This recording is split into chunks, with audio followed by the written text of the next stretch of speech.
Amém. Eu quero convidá-los a abrirem suas Bíblias. Nessa noite nós lemos o Evangelho de João, capítulo 13, verso de número 35. João, capítulo 13, verso 35. Eu leio nessa noite e eu passei a experimentar a leitura com a nova versão transformadora. É essa a versão que eu estou lendo, tá? João capítulo 13, verso 35, diz o seguinte: seu amor uns pelos outros provará ao mundo que são meus discípulos. Palavras de Jesus. Vou ler novamente, Jesus dizendo aos seus discípulos: seu amor uns pelos outros provará ao mundo que são meus discípulos. Quero convidá-los a orarem comigo mais uma vez. Senhor, Pai amoroso, nós estamos aqui diante de Ti, expostos às Tuas palavras, e a gente te pede mais uma vez nessa noite que Teu Espírito venha nos iluminar, para que a gente compreenda as Escrituras, Senhor. Fala profundamente ao coração de cada um de nós. Promova, Pai querido, a transformação poderosa que só o Senhor pode fazer nas nossas vidas. Nos ilumina para entendermos e para praticarmos a Tua palavra. Essa é a nossa oração, em Teu precioso nome. Amém, amém, amém. Quero começar a mensagem dessa noite te fazendo uma pergunta muito importante, muito provocadora, e eu a faço para mim mesmo também. Nós somos discípulos de Jesus Cristo? Nós verdadeiramente somos discípulos de Jesus Cristo? Para a gente responder essa pergunta, a gente precisa tentar entender e compreender o que nos faz, ou o que nos deveria fazer, discípulos de Jesus. Será que nós somos reconhecidos pelas pessoas como discípulos de Jesus? Você já viu aquela coisa assim, quando alguém te conta, alguém deve ter te contado, você deve ter experimentado talvez isso, na sua vida dentro da igreja, na sua caminhada cristã. Alguém chega para você e diz assim: você tem alguma coisa de diferente. E aquilo, nossa, deixa a gente feliz, contente. Parece que é um atestado de que, nossa, estamos no caminho certo. Alguém percebeu que eu sou crente. Alguém percebeu que eu sou da igreja. Alguém percebeu que eu sou evangélico. E a gente volta muito feliz dessa experiência. E é uma experiência tão bacana, tão legal de experimentar, que normalmente a gente não se aguenta e conta para alguém que alguém falou isso da gente. Aí a gente chama o César, assim, por exemplo: César, cara, aconteceu uma coisa comigo essa semana. Lá no meu trabalho perguntaram se eu tinha alguma coisa de diferente. Porque é uma coisa tão legal, tão gostosa, tão agradável, porque alguém percebeu que a gente é diferente. Agora, lamento te informar que você ser diferente, ou ser chamado por alguém de diferente, não necessariamente significa que você é um discípulo de Jesus, que você é uma discípula de Jesus. Tem muita gente excêntrica por aí. Tem muita gente diferente por aí. E eu me lembro de uma vez que eu trabalhava numa instituição financeira, eu tocava guitarra, toco ainda, engano, né? Tocar guitarra, o Micael, o Vitor, eu engano. Mas eu lá com a minha guitarrinha, aí lá no meu departamento, foram fazer a banda do departamento para tocar numa festa da firma. Negócio muito legal, poxa, a gente foi no estúdio ensaiar, e eu fui feliz da vida, e a gente tocou lá, sabe? É Preciso Saber Viver, do Roberto Carlos, naquela versão do Titãs, tocamos lá um Lulu Santos, tocamos um monte de música popular, na festa da firma, né? Em um dado momento, crente não pode estar aqui fazendo isso que eu estou fazendo. E aí, movido por essa lógica, por esse pensamento, eu chamei lá o pessoal que estava organizando a bandinha. Poxa, a bandinha, todo mundo gostando. Eu falei, olha... E era um irmão presbiteriano, era o baixista, o contrabaixista. Chamei ele e falei assim, irmão, eu não vou mais tocar na banda. Poxa, André, mas como? Pô, você está tocando mó bem, você toca guitarra, tá mó legal, tá gostoso o ambiente, estamos podendo, né? Por quê? Não, porque isso não é de Deus. E ele era crente também, mas eu falei para ele que isso não era de Deus. Enfim. Talvez aquele dia alguém virasse para mim e dissesse assim, poxa André, você é diferente. Você é diferente, você não toca essas músicas aí, você não se envolve com essas pessoas. Agora, mais uma vez, meus irmãos e irmãs, ser diferente, ou as pessoas te taxarem como diferente, não necessariamente significa que nós somos discípulos e discípulas de Jesus. Não basta, não basta sermos reconhecidos, aquilo que é bom, daquilo que é ruim, aquilo que é tóxico, daquilo que é saudável. Isso é ótimo, isso é muito bom. A moral e as discussões a respeito da moral nos ajudam a caminhar para uma vida ética melhor. Agora, o moralismo, esse ismo aí, ele faz com que a gente deturpe o lado bom da moral, e a gente começa a avaliar tudo e todos, inclusive a nós mesmos, através de uma lista de certos e errados, absolutos que a gente cria, que a gente desenvolve, que a gente aprende. E aí a gente acha assim, porque o fulano de tal não tem a minha moral, ele é pior do que eu. Porque ele não toca na bandinha lá da firma, ele é mais crente do que o outro. Porque esse aqui, mas não toma nem uma taça de vinho assim, mas nem no aniversário de casamento de 25 anos. Esse aí é crente, esse é fiel, mais do que qualquer outro. Porque esse aí não canta nem o lá, lá, lá de uma música do mundo, esse é mais do que o outro. Estão entendendo? Isso é moralismo.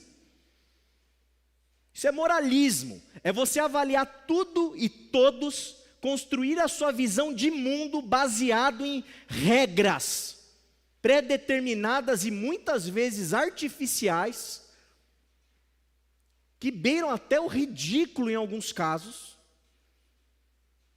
e você julga as pessoas. Tem gente que é conhecido por ser discípulo de Jesus, mas na verdade é reconhecido por causa do seu moralismo. Do seu moralismo. Muitas vezes o nosso moralismo religioso nos leva à posição de juízes. Você julga os outros. E às vezes as pessoas são reconhecidas cristãs na medida e na proporção que elas são mais juízes. Quanto mais juiz, quanto mais julgador mais crente é. Faz sentido? Já viram isso? É aquele irmãozinho ali, aquela irmãzinha que você sabe que se você botar um pé em falso, ele vai te pegar na curva. Às vezes a fama desse juiz é a fama de quem? De uma pessoa muito espiritual, muito santa, muito de Jesus. Tem gente que é conhecida, não é porque é discípulo de Jesus, é porque é intrometido na vida alheia mesmo. Se intromete. Deu risada lá o irmão lá, ele entendeu. Tem isso. Já se intrometeram na sua vida? Opa, na minha já. Na minha já. E eu dou risada, principalmente quando a pessoa está 100% equivocada. 100%. Aí você fala, meu Deus do céu. Tem gente que é conhecido, irmãos queridos, e eu vou falar uma expressão aqui que talvez vai soar meio mal, mas eu vou falar só para deixar mais claro. Não é conhecido por ser discípulo, discípula de Jesus, é por ser chato. É chato. É o vizinho chato, é o crente chato da rua, etc, etc, etc. Às vezes a gente é reconhecido como crente, como religioso, na medida em que nós nos dividimos. O mais crente é aquele que taca a cadeira na assembleia para discutir para a sua posição ser a última. Esse aí tem o temor do Senhor. A violência, às vezes, com que nós falamos, ela pode dar um ar de superioridade. E pode fazer com que a gente se engane e ache, poxa, aquele é crente mesmo. Quer ver um exemplo de violência?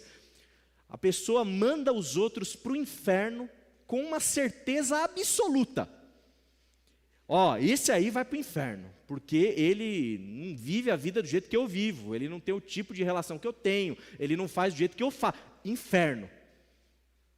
Olha como isso é violento. Um ser humano conseguir expressar, verbalizar uma sentença eterna para uma pessoa. É pior do que uma condenação perpétua, porque a condenação perpétua, dentro do sistema jurídico de um país que permite isso, você vai ficar preso perpetuamente até a sua vida. Mas ainda, se Deus quiser, vai ter um pároco, vai ter um pastor, um padre que vai poder ir lá para você salvar a alma. Agora, tem cristão que sentencia os outros para o inferno. E essas pessoas, às vezes, elas são as reconhecidas como, essa é crente, esse é firme, esse aí é o cara, ou a cara, sei lá. Não, meus irmãos, não e não. A fé cristã, a nossa fé cristã, a fé em Cristo Jesus não deve ser reconhecida por conta desses exemplos e de muitos outros que eu poderia fornecer. E eu quero aqui nessa noite te desafiar em nome de Jesus a ser e a buscar ser mais bíblico, a buscar ler as Escrituras de uma maneira mais adequada, a buscar ser mais parecido com a palavra, e a palavra especialmente aquela que encarnou, Jesus Cristo de Nazaré, que se fez carne, que habitou entre nós, que viveu, sofreu, foi perseguido, morreu e ressuscitou ao terceiro dia, a ser reconhecido como aquele que está compromissado com essa palavra, o Deus homem, Jesus Cristo. Quero te desafiar a isso. E para tal, a gente precisa tentar responder essa questão. E aqui eu quero responder essa questão da maneira como nós lemos no início dessa mensagem, de uma maneira muito simples, muito clara. E assim, minha pregação poderia acabar aqui. Se você voltasse para casa com essa certeza, eu me daria por satisfeito. O que nos torna um verdadeiro discípulo de Jesus, discípula de Jesus, é o fato de sermos reconhecidos pelo amor. Ponto.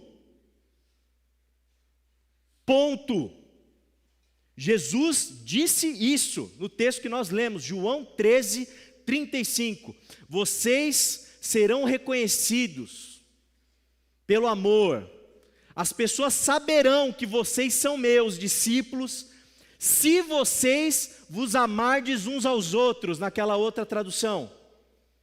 A prova cabal de que aquela pessoa é de Jesus, ela tem Jesus como mestre, é o amor. Não tem outra coisa, é o amor. E eu vou justificar isso primeiramente pensando nos textos bíblicos. Você já leu a Bíblia? Você já leu a Bíblia de olhos abertos? Não estou falando de pegar versículozinho daqui e dali, estou falando de ler a Bíblia, ler a Escritura. Pegar o Gênesis e ler o Gênesis. Ler ali, sabe, Êxodo, ler Levítico, ler os profetas, ler o Novo Testamento, ler os Evangelhos, ler as cartas paulinas, ler as epístolas gerais, ler o Apocalipse de João, ler a Bíblia. Se você já leu a Bíblia, com um pingo de bom senso, você vai descobrir que Deus, Ele é um Deus que ama de uma maneira violenta, e ouso dizer até de uma maneira amoral, porque o amor não tem moral no amor. Eu não amo se aquele é legal, eu não amo se aquele é justo, eu não amo se aquele é perfeito, eu amo, apesar do que aquele outro que é alvo do meu amor é. Não é esse o Deus que se revela nas Escrituras, na medida em que Ele ama a humanidade? Humanidade que dá voz para a serpente, humanidade que come o fruto que não devia comer, humanidade que se rebela, humanidade que faz torre de Babel, humanidade arrogante, humanidade que quer ser Deus, humanidade soberba.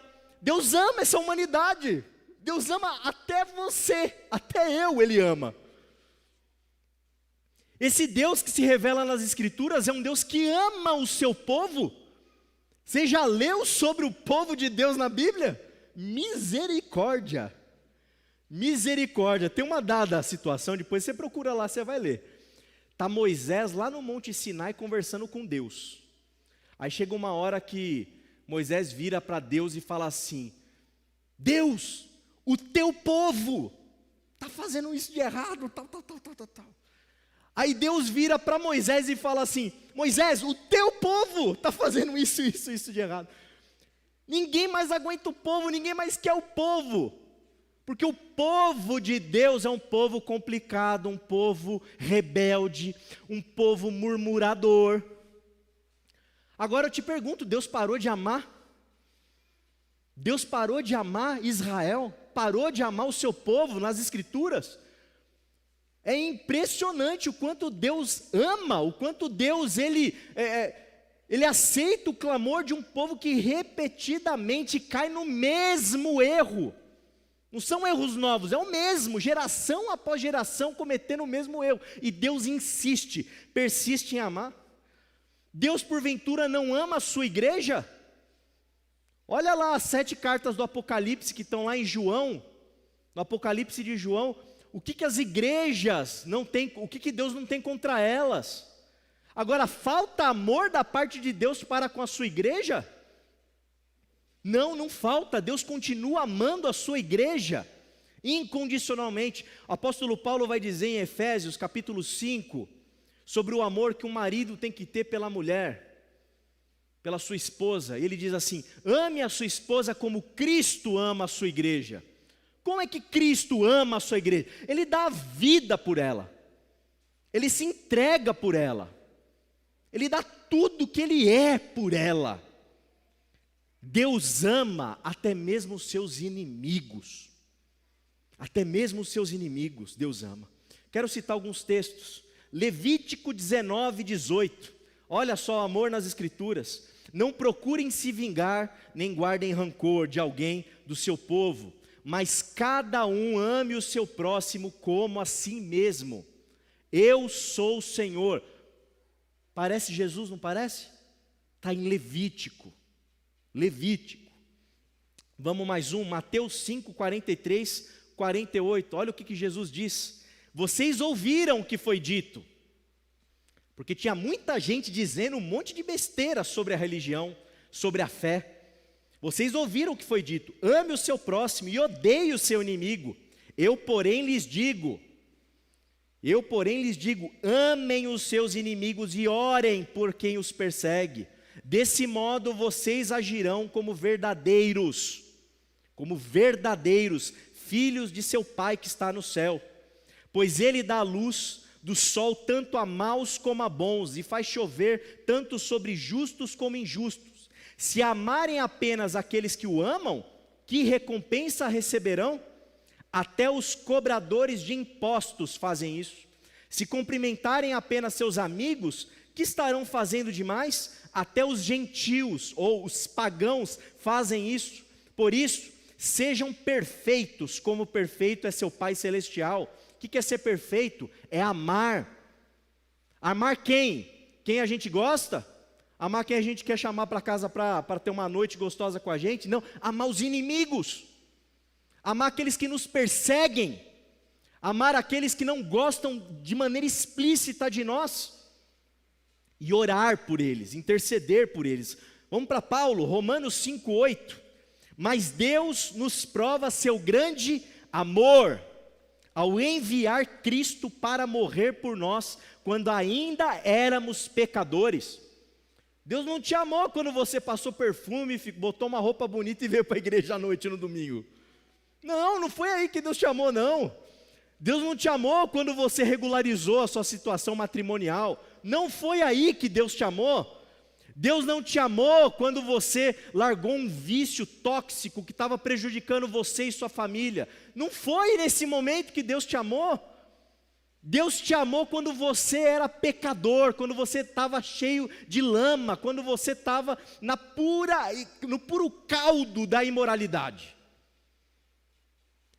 Deus nos amou apesar de qualquer coisa que nós viemos a fazer na nossa vida, na nossa história, na caminhada. Deus te ama, apesar daquilo que você faz quando ninguém te vê. Deus te ama, apesar das suas lutas. É isso que Paulo está dizendo.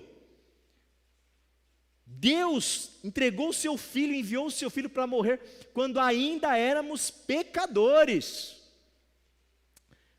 Paulo ainda, 1 Coríntios 13, 4 a 7, olha o amor que ele descreve.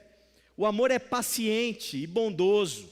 O amor não é ciumento nem presunçoso, não é orgulhoso nem grosseiro, não exige que as coisas sejam à sua maneira, não é irritável nem rancoroso, não se alegra com a injustiça, mas sim com a verdade. O amor nunca desiste, nunca perde a fé, sempre tem esperança e sempre se mantém firme. Quando eu leio essa descrição de amor, eu lembro, sabe de quem? Do pai da fé, lembro de Abraão. Abraão, dado momento, Deus chamou ele e falou assim: Abraão, sai da tua terra, a terra da tua parentela, e eu vou te levar para uma que eu vou te mostrar. Aí o Abraão falou assim: você está de brincadeira, Deus, como que eu vou fazer isso?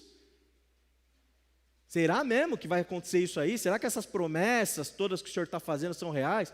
Aí Deus falou para Abraão assim: faz o seguinte, Abraão, pega alguns animais, corta eles no meio, bota um de frente para o outro.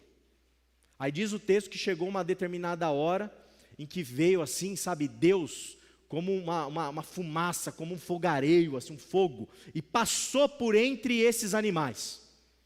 A gente lê e não entende nada, Abraão entendeu tudo. Sabe por quê? Naquela época não tinha cartório. Não tinha cartório. Se eu quero vender uma propriedade para você, eu estou com medo de você me dar calote, o que a gente faz? Vai para o cartório, reconhece firma. E ai de você se não cumprir, está lá, ó, eu vou atrás de você depois, ou vice-versa, certo? Naquela época não tinha cartório. Então quando você ia fazer uma transação, firmar uma transação, sabe o que você fazia? Você cortava um animal no meio, dava a mão assim para quem estava fazendo um negócio com você, e uma das pessoas passava por entre os animais cortados.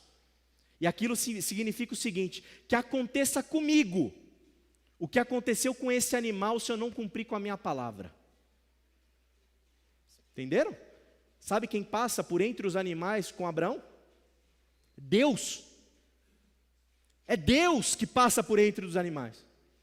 O amor de Deus é um amor tão grande, é um amor tão radical, é um amor tão escandaloso, é um amor tão violento, que ele coloca o próprio ser dele em xeque, para garantir que as promessas dele não falharão. É isso, é esse tipo de amor que Deus tem por mim e tem por você. É isso, é um amor que nunca desiste, é assim que Deus te ama. É um amor que nunca perde a fé, é assim que Deus nos ama. É um amor que se mantém firme, por mim e por você. Gálatas capítulo 5, 14. Pois toda a lei pode ser resumida neste único mandamento: ame seu próximo como a si mesmo. Toda a lei resumida nesse mandamento: ame seu próximo como a si mesmo. Amém? Quer Bíblia? Vai para a Bíblia, lê a Bíblia de olhos abertos. Não lê a Bíblia por terceiros, vai você lá ler. Você vai encontrar um Deus amoroso.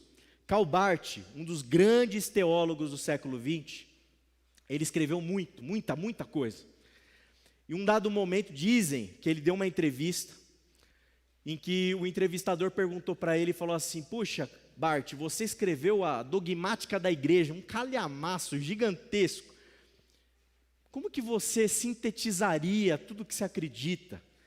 E ele cantou uma musiquinha que a mãe dele cantava para ele. A musiquinha era assim: sim, Cristo me ama. Sim, Cristo me ama. Sim, Cristo me ama. Pois a Bíblia diz assim, eu sei. É isso. Eu e você, a gente vai estudar, vai refletir, vai ouvir sermão a vida inteira. Marcelinha falou nessa noite sobre maturidade, crescer espiritualmente. Talvez o maior grau de crescimento que a gente pode ter na vida espiritual é estar imerso nesse amor.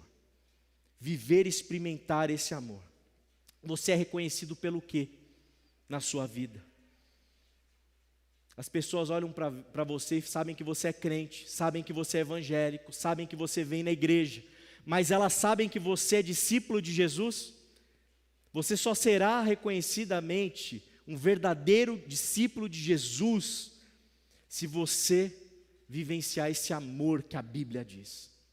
Mas o amor que nós precisamos vivenciar é um amor que nos liberta, é um amor que cura a nossa alma.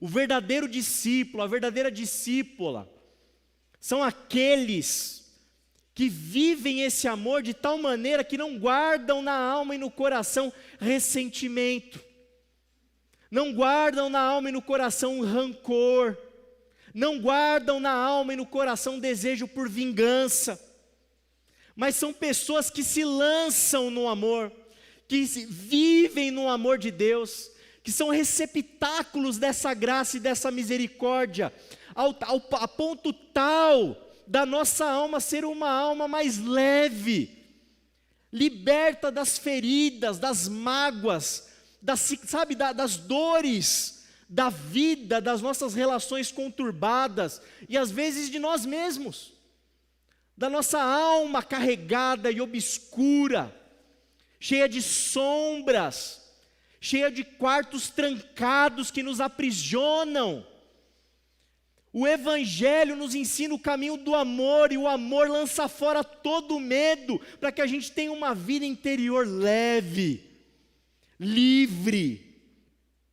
O Evangelho é essa boa notícia, meu irmão e minha irmã, e você que está nos escutando. Você não precisa viver como alguém que é escravo do ódio, escravo da maldade. Você não precisa viver curtindo os sentimentos mais terríveis que você carrega acerca de alguém ou acerca de si mesmo. O amor de Deus nos sara, nos cura, nos liberta, inclusive em situações terríveis. Dr. Martin Luther King Jr., pastor batista, pessoa-chave na luta contra o racismo, lá nos Estados Unidos, que morreu assassinado. Você sabe o que é você, por causa da sua cor, não poder sentar em um ônibus?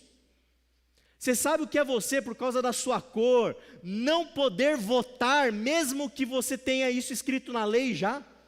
Sabe o que é ser discriminado recorrentemente numa sociedade que é racista de uma maneira endêmica? Eu não sei, eu não sei o que é isso, porque eu não sou preto. Eu não sei o que é isso.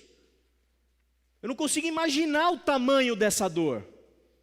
Mas eu já ouvi relatos, já tentei escutar aqueles que sentiram isso. E eu tentando fazer um exercício imaginativo, eu não sei não, eu acho que eu cederia, sabe para quê? Para o desejo de vingança. Eu acho que se eu estivesse na pele de alguém que vive isso desde quando nasce, Eu acho que eu ia querer vingança. Eu acho que é esse que naturalmente a carne nos leva para esse caminho de revanchismo, de querer, sabe, sangue. Mas olha o que o Dr. Martin Luther King diz. Olha o que faz dele um discípulo de Jesus.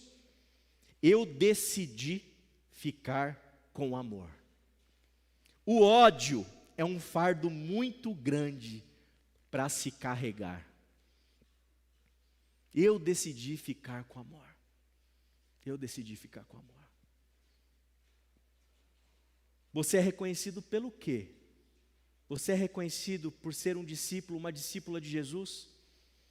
Então você precisa caminhar de tal maneira que a sua alma vá se tornando cada dia mais leve. Você precisa sair daqui nessa noite. Você quer ser discípulo de Jesus? Sai daqui nessa noite e fala para aquela pessoa que você está guardando aquilo, fala assim: eu te perdoo, eu te perdoo.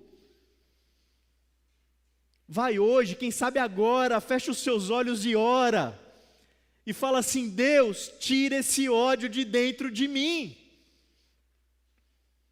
Volta para sua casa, quem sabe, fecha a porta do teu quarto, pega o telefone e faz algumas ligações para sua família, com quem você não fala mais, para quem você está guardando e curtindo aquele fato que aconteceu 20, 15, 10, 5 anos ou semana passada. Se liberta disso, porque o amor faz isso conosco, faz isso conosco. Os discípulos de Jesus, as discípulas de Jesus não são rancorosos, não são vingativos, não são do ódio, são do amor, são do perdão, são da reconciliação, são da paz. É assim que nós seremos reconhecidos como discípulos de Jesus. Mas esse amor supera. Presta atenção nisso. Eu não estou pregando aqui como um profissional da fé contratado para pregar dominicalmente para a Igreja Batista em Quitaúna, para cumprir com os meus deveres semanais. Não. Eu não estou pregando aqui porque eu tenho que dar satisfação para a comunidade, que com os dízimos e ofertas pago o meu salário. Não. Eu estou pregando aqui o Evangelho de Cristo Jesus. Eu estou aqui como pregador do Evangelho de Jesus. Escute o que eu estou te dizendo. O amor, que é a marca dos discípulos e discípulas de Cristo, é a superação da religião. É a superação da religião. Quem matou os profetas na antiguidade foi a religião. Foi a religião que matou Jesus, foram os sacerdotes, foram os mestres da lei, foi todo um complô religioso para matar o Cristo. É a religião que machuca pessoas, eu sei disso, porque eu escuto, eu vejo. E ai de mim se não tomar cuidado, porque eu viro um rolo compressor de machucar pessoas. Porque a religião pode fazer isso. É a religião que distorce a imagem de Deus. É a religião que esmaga seres humanos. Se a sua religião, meu irmão e minha irmã, se a sua religião te faz isso, deixe a sua religião. Se a sua igreja, inclusive esta, se ela não te ajuda a amar mais, deixe essa igreja. Se esse pastor que vos fala não contribui para que você ame mais na sua vida, não me escute. Não me escute. Irmãos, precisamos entender que a religião é uma ferramenta e só. É a religião que nos dá um prédio, é a religião que nos dá o AVCB do Corpo de Bombeiros, é a religião que nos dá organização, é a religião que nos ajuda a ter transparência nas nossas finanças, é a religião que nos ajuda em uma porção de coisas, e longe de mim dizer que eu não sou um religioso, porque eu o sou. Agora, se a gente não colocar a religião no lugar dela, e submetê-la ao Evangelho da graça de Jesus, a gente está perdido, perdido. E a gente aprende com Jesus, olha só, João 10, 17 a 18. O Pai me ama, ele diz, pois sacrifico minha vida para tomá-la de volta. Ninguém a tira de mim, mas eu mesmo a dou. Eu mesmo a dou. Tenho autoridade para entregá-la e também para tomá-la de volta, pois foi isso que meu Pai ordenou. Jesus, ele nos ama. E Ele nos ama ao ponto dele voluntariamente se entregar por mim e por você. Se entregar por amor a mim e a você. Nós trairíamos o Cristo se nós nos sujeitássemos à religião.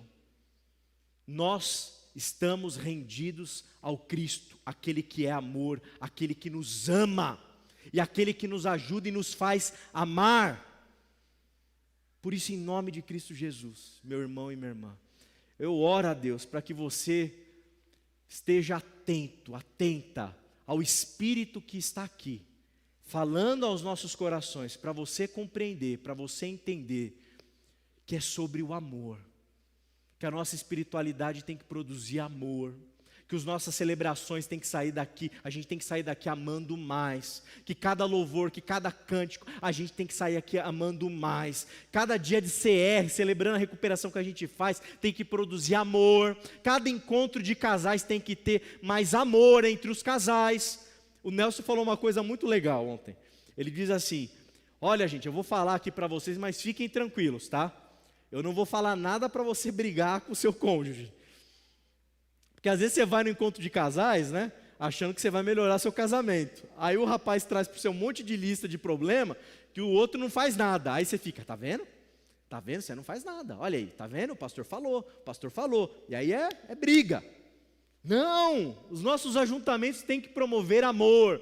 Espaço cultural tem que ser amor, tem que gerar amor. As nossas relações, a gente tem que cultivar amor. A nossa dinâmica religiosa tem que estar submetida àquilo que é mais importante, que é o Evangelho. E o Evangelho nos anuncia um Deus que ama radicalmente, radicalmente. Amém? Se tivesse numa igreja pentecostal, ia ter glória a Deus, aleluia, ia ser um mistério só, eu acho, viu? Você é reconhecido pelo quê? Por ser religioso? Eu também sou. Mas isso não garante que nós somos reconhecidos como discípulos e discípulas de Jesus. Por fim, eu quero anunciar para vocês que o amor cristão, o amor que emana de Jesus, é um amor que se manifesta de maneira encarnada. Encarnada. A nossa fé cristã não permite que a gente fique aqui loucubrando a respeito do amor. Não permite que a gente fique aqui falando sobre o que o Luther King pensa sobre amor, sobre quem pensa sobre amor, Não. A nossa fé cristã precisa trazer prática, precisa encarnar, precisa se materializar. A minha esposa vive falando para mim, eu falo assim para ela, eu te amo. Ela fala, mas eu quero ver. Ela fala isso para mim. Por quê? Ela está certa, porque não é da boca para fora, tem que... O que isso significa? Na prática, como que esse amor encarna? Como que isso vira carne? É concretude, é vida. O amor que nós somos chamados a praticar para que as pessoas possam nos reconhecer como discípulos, é um amor que se pratica, não é um amor que se fala. É um amor que se vive, sabe onde? Na igreja, na nossa comunidade de fé. Nós amamos aqui uns aos outros. Existe amor aqui uns pelos outros? Ou tem picuinha, tem maldade, tem sacanagem, tem deslealdade? Tem amor entre nós? Tem paciência uns para com os outros? Tem palavras adequadas uns para os outros? Você pensa antes de falar, eu sou estourado mesmo, pastor. Você não é discípulo de Jesus, não. Me perdoe, meu, vai buscar Jesus, vai orar, vai se converter, vai para uma caverna, busca Deus. Porque assim, não dá, porque tem que ter amor uns pelos outros para ser discípulo. Senão pode ser só religião, só clubinho, dá o nome que você quiser. Tem amor ao próximo? Aí você vai falar, quem é o próximo, pastor? Já perguntaram isso para Jesus. O próximo são os samaritanos que estão caídos na rua, que você não conhece.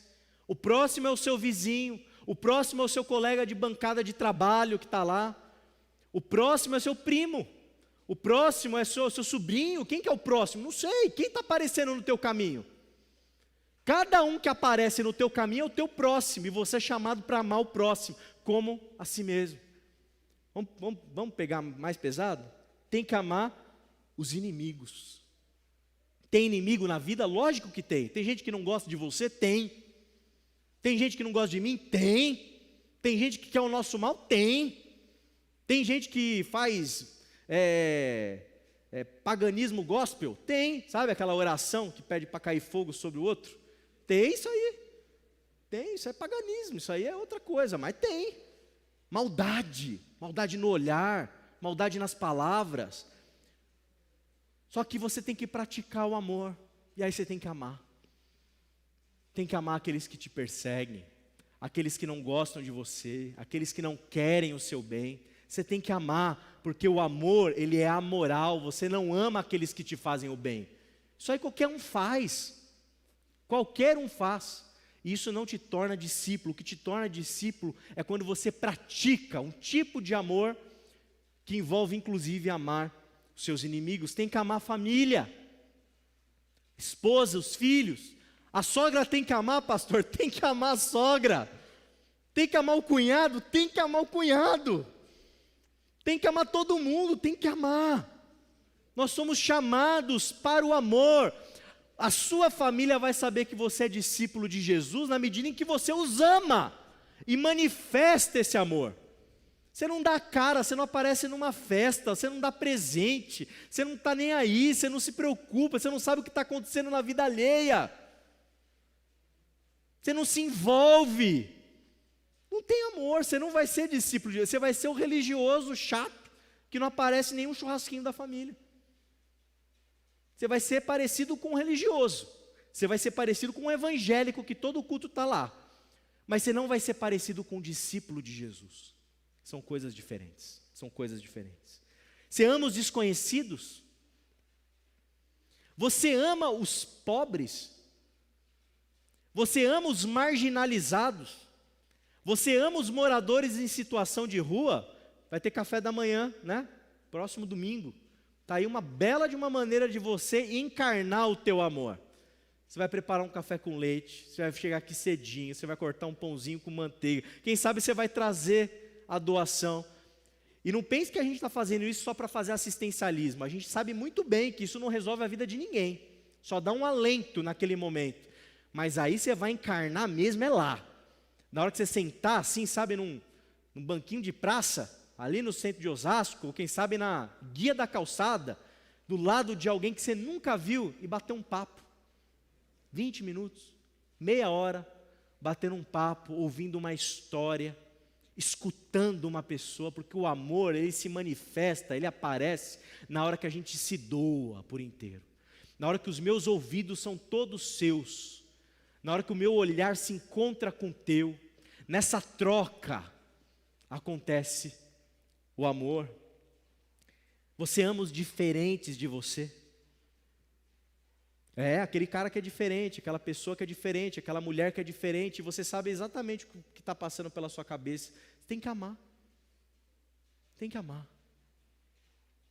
Nós seremos reconhecidos pelo amor que se manifesta na carne da nossa vida, na materialidade, na concretude da realidade. Somos reconhecidos discípulos de Jesus? Somos reconhecidos como discípulos de Jesus? Qual o tipo de transformação que a tua religião fez em você? Você se tornou moralista? Você foi formatado, foi catequizado, foi submetido a práticas e ritos e a aderir a alguns dogmas e regras e algumas teologias? Legal, tudo isso aí tem o seu lugar de importância, dependendo do conteúdo. Porém, você precisa ter sido transformado pelo amor. É pelo amor, é o amor que vai verdadeiramente te transformar. Você é reconhecido pelo quê? Por você ser um juiz religioso, porque você tem discursos a respeito de Deus, ou porque você ama, ou porque você ama. O que te faz um discípulo não é o moralismo, não é a sua interpretação bíblica que pode ser diferente do outro, não são as tuas palavras, os seus discursos religiosos. O que te faz um discípulo é o amor. O amor. É nele, no amor, que a gente pode encontrar um caminho de vida que vai fazer com que as pessoas saibam que nós somos do Nazareno, que nós somos de Jesus, que nós estamos num caminho bom para a nossa alma, para a nossa vida, para a nossa caminhada. É o caminho do amor, não tem outro. 1 João 4,8, talvez a declaração, a afirmação mais contundente das Escrituras. Quem não ama não conhece a Deus, porque Deus é amor. Deus é amor. Tem uma canção do Marcos Almeida, que eu quero anunciar aqui para vocês. Feche os seus olhos, te convido a fechar seus olhos e a escutar o que essa letra diz. Ele canta assim: deixa eu viver a boa nova, deixa eu me encontrar com esse amor todos os dias, deixa eu viver a boa nova que me faz bem, me deixa amar sem perguntar a quem. O desafio dessa noite é se você deseja mergulhar nesse amor. Se esse é o desejo do seu coração, eu quero te convidar a ficar em pé no seu lugar, que eu quero interceder pela sua vida, quero clamar por você. Se você deseja mergulhar, viver, fazer desse amor o centro, o coração da sua fé, da sua espiritualidade, fica de pé no seu lugar, fica de pé no seu lugar. Amém. Amém. Amém. Amém. Senhor, estamos aqui, Pai amado, nessa noite, ouvindo a Tua palavra, que anuncia para nós que o Senhor é amor. Pai, eu peço ao Senhor pela minha vida, de cada um desses irmãos que estão em pé, desejosos, para ter como coração da fé o Teu amor. E eu te peço, Senhor, eu te peço pela alma deles, pela minha alma. O Senhor conhece os traumas que a religião causou em cada um de nós. O Senhor sabe, Senhor, tudo que nós aprendemos que nos levou para caminhos equivocados, para atitudes equivocadas, para atitudes arrogantes e soberbas. Mas estamos aqui nessa noite, Pai amado, anunciando para o Senhor, diante da Tua presença, que nós cremos que é real, que está aqui, que nós queremos mergulhar no Teu amor. Pai amado, nos ajuda a viver o Evangelho, nos ajuda a viver a boa nova, nos ajuda a viver a fé em Ti, uma fé que nos faz bem, nos faz amar, nos faz nos sentir amados. Pai, nos ajuda a cumprir a Tua lei, que ela é sintetizada nas Tuas palavras de uma maneira tão linda. Amar o Senhor de todo o coração e amar o próximo como a mim mesmo. Pai, que essa seja uma máxima na nossa vida. Pai, tira tudo aquilo que não é do amor. Tira de nós tudo aquilo que não provém do Senhor, que é amor. limpa a nossa alma, limpa o nosso interior, limpa o nosso coração, nos enche de amor, amor que se materializa, Senhor, em perdão, amor que produz transformação verdadeira, transformação duradoura, transformação consistente. A gente não quer a transformação dos homens, Pai. Nós não queremos a transformação de um homem que quer fazer uma lavagem cerebral no outro. Nós queremos a transformação do Teu Espírito, que é transformação feita através daquele que é o amor. Que possamos Te experimentar, que possamos Te experimentar diariamente.